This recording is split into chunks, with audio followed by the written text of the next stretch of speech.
नागरिकता देने की बात कर रहे हो। जो नागरिक है उनको तो रोजगार दे नहीं पा रहे हो। देश में सीएए लागू होने के बाद भी सियासी घमासान कम होने का नाम नहीं ले रहा है।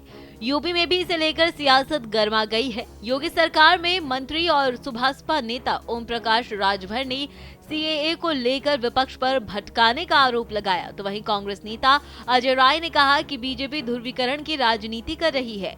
ओम प्रकाश राजभर ने सीएए के विरोध को लेकर विपक्षी दलों पर निशाना साधा और कहा कि विपक्ष के लोग बिना वजह इसे हवा दे रहे हैं। पहले उन्हें पढ़ना चाहिए, उसमें साफ साफ लिखा है कि पाकिस्तान, अफगानिस्तान और बांग्लादेश से आए लोग लंबे समय से नागरिकता की मांग कर रहे हैं, उनके लिए ये कानून पास हुआ है। देखिए, हम तो अपने अल्पसंख्यक भाइयों से कहूँगा कि देश में और प्रदेश में संविधान के दायरे में जो सुविधा सबको मिलती है वही आपको मिलेगी। आप मुख्य धारा से जुट करके किसी के कहने पर नहीं, आप खुद विचार करिए कि अब तक केंद्र और प्रदेश सरकार से जो भी योजनाएं बनी, उन योजनाओं में कहीं हिंदू मुसलमान जाति नहीं।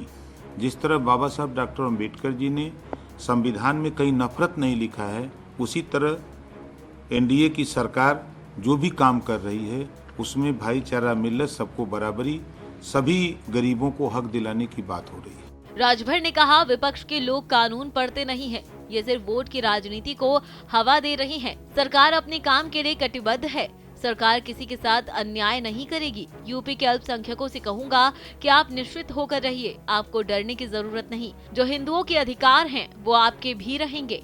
कांग्रेस प्रदेश अध्यक्ष अजय राय ने कहा कि आज ध्रुवीकरण की राजनीति हो रही है, नागरिकता देने की बात कर रहे हैं। जो नागरिक हैं उनको तो रोजगार नहीं दे पा रहे हैं, उसमें भेदभाव हो रहा है। आप बाहर के लोगों को नागरिकता दोगे। कांग्रेस प्रदेश अध्यक्ष अजय राय ने सीएए पर सवाल उठाए हैं। उन्होंने कहा, ध्रुवीकरण की राजनीति करने के लिए सीएए लागू किया गया है। जब ये कानून राज्यसभा और लोकसभा में पास किया गया था, उसी दौरान इस कानून को लागू करना चाहिए था। यहाँ के लोगों को तो रोजगार दिया नहीं जा रहा और आप बाहर से आए लोगों को नौकरी दोगे। ध्रुवीकरण की राजनीति हो रही है, नागरिकता देने की बात कर रहे हो। जो नागरिक है उनको तो रोजगार दे नहीं पा रहे हो। जो लोग आपके यहाँ रह रहे हैं उनको आप रोजगार काम नहीं दे पा रहे हो, उसमें भेदभाव हो रहा है। आप बाहर के लोगों को नागरिकता दोगे। यहाँ का रोजगार नहीं है, यहाँ लोगों को काम नहीं है, लोगों का धंधे नहीं चल रहे हैं, सब लोग नौजवान बेकार घूम रहा है और आप बड़ी बड़ी बात दूसरे देश के लोगों को लाके नागरिकता देने की बात कर रहे हैं। जो लोग यहाँ हैं पहले इनको नौकरी दीजिए। जो आपने कहा था 2 करोड़ नौकरी कहाँ गई? 2 करोड़ नौकरी 10 साल 20 करोड़ लोग हो गए। हर साल 2 करोड़ ना, 20 करोड़ लोगों को नौकरी दिया। हमें जहाँ तक जानकारी है कि 20 करोड़ लोगों की नौकरी चली गई, वो बेरोजगार हो गए, वो सड़कों पर घूम रहे हैं, वो स्विगी या जोमेटो गाड़ी लेकर घर घर खाना पहुंचा रहे हैं लोगों के। देश में सीएए लागू होने के बाद बीजेपी इसे अपनी उपलब्धि के तौर पर दिखा रही है। वहीं विपक्षी दल लगातार इसे लेकर केंद्र सरकार पर हमले कर रहे हैं। केरल और पश्चिम बंगाल की सरकार ने तो सीएए को अपने राज्य में लागू करने से ही इनकार कर दिया है।